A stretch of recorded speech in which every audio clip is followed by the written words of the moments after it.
ज्ञान सागर में आपका स्वागत है, आदर है, सत्कार है। आज की चर्चा का विषय है ब्रह्म, भगवान, ईश्वर, परमात्मा का स्वरूप।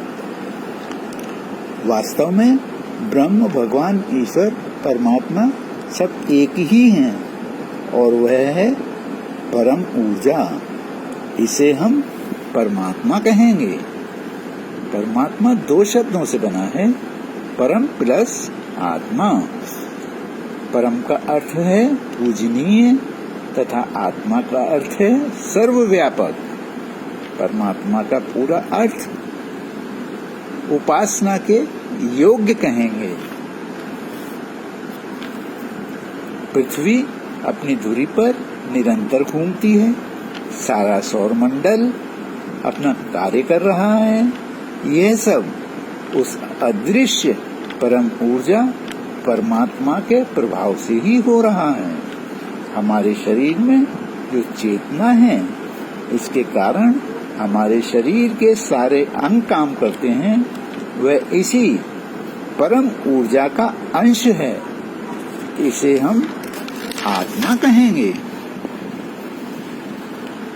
इस आत्मा के विषय में श्री कृष्ण ने गीता में कहा है, नैनं छिन्दन्ति शस्त्राणि नैनं दहति पावकः न चैनं क्लेदयन्त्यापो न शोष्यति मारुतः।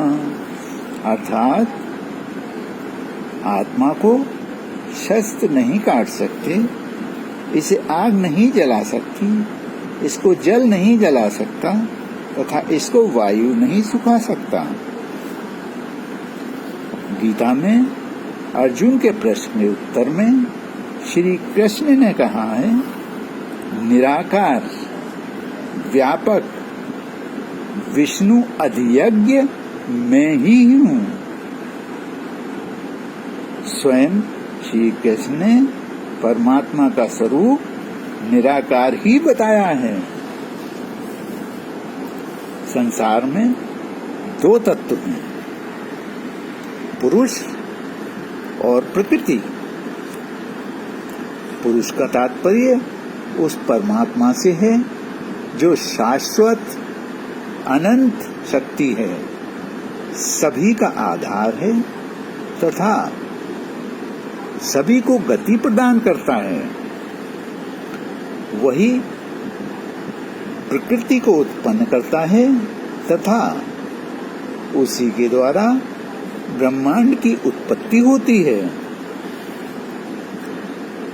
यह जीवन व जगत सतत परिवर्तनशील है। इस परिवर्तन के मूल में एक अव्यक्त शक्ति विद्यमान है।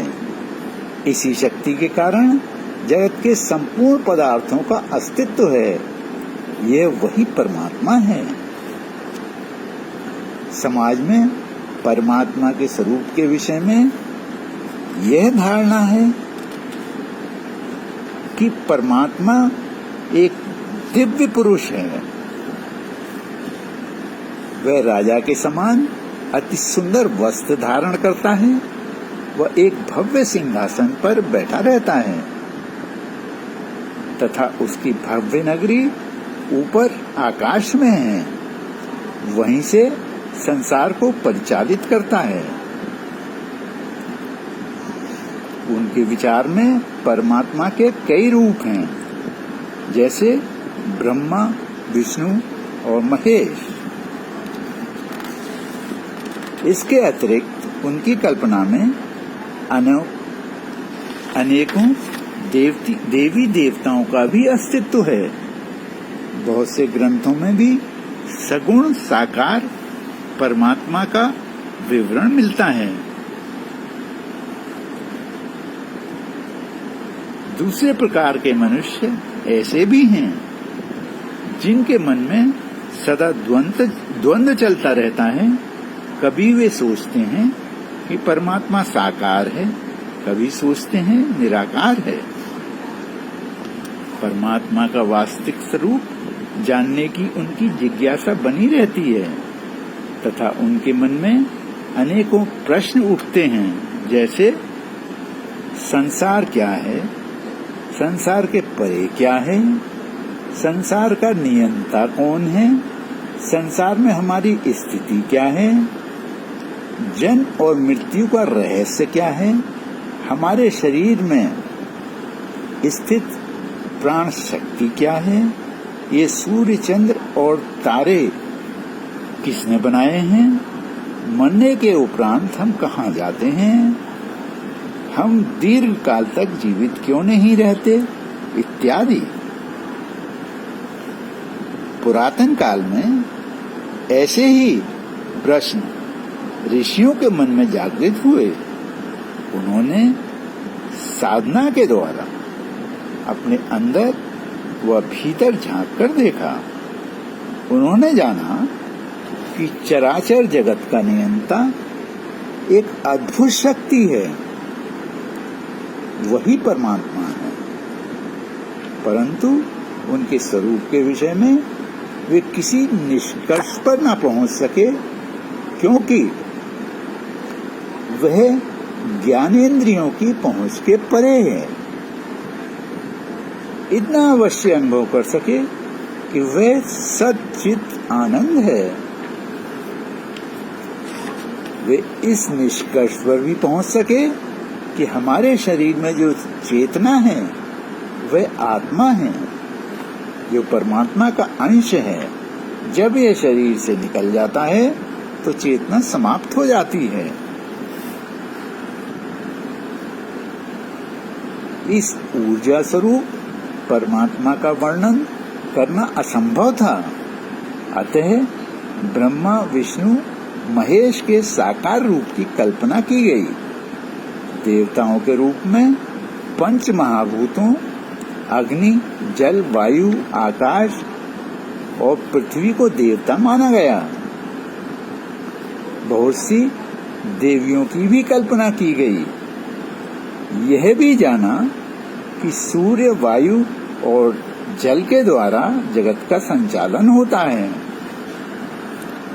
मनुष्य के शरीर में जो प्राण है वह विश्व व्यापक महाप्राण वायु का अंश है तथा मनुष्य का शरीर पंच महाभूतों का अंश है।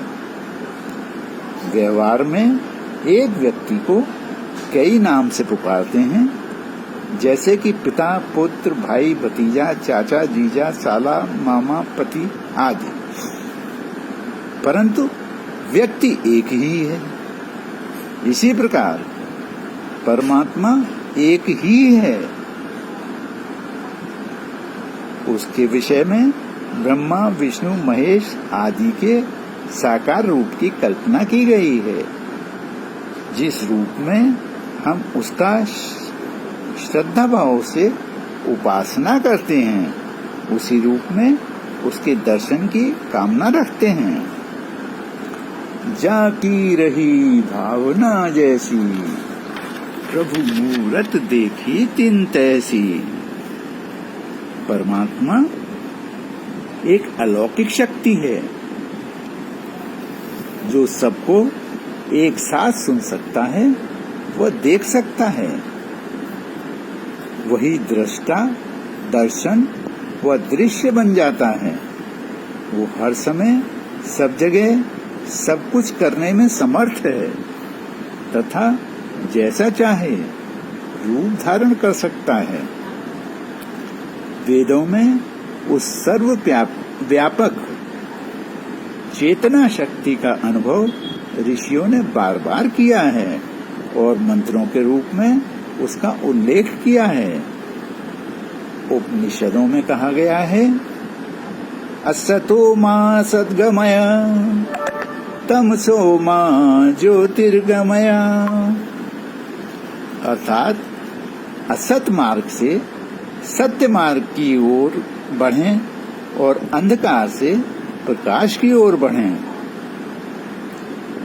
वैदिक ऋषि अंधकार रूपी अज्ञान से ज्योति स्वरूप ज्ञान की ओर बढ़ने की प्रेरणा देते हैं। अर्थात ज्ञान यही है कि परमात्मा का स्वरूप ज्योतिर्मय है, कोई साकार रूप नहीं है। परमात्मा के रूप के विषय में हम इस निष्कर्ष पर पहुंच सकते हैं कि यह निर्गुण एवं निराकार है, यह ज्योति बिंदु रूप है, यह सच्चित आनंद है। यहाँ सत से तात्पर्य है कि यह सृष्टि के पहले भी था, अब भी है और प्रलय के बाद भी रहेगा। चित का अर्थ चेतना से है।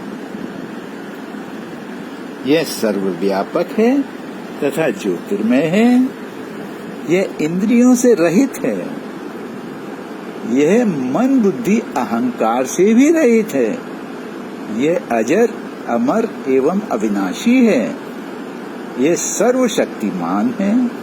यह स्वयं प्रकाश है एवं सबका प्रकाशक है।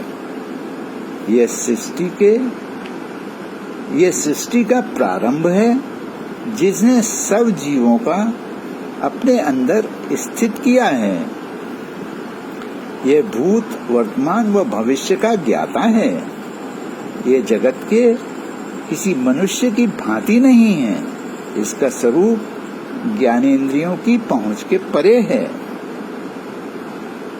यह समस्त जगत की चेतना शक्ति का केंद्र है। यह सर्वथा निर्लिप्त है। यह अपनी योग माया की सहायता से जब जहां जिस रूप में चाहे प्रकट हो सकता है। अब मैं अपनी वाणी को विराम देता हूँ। ईश्वर सबका कल्याण करे।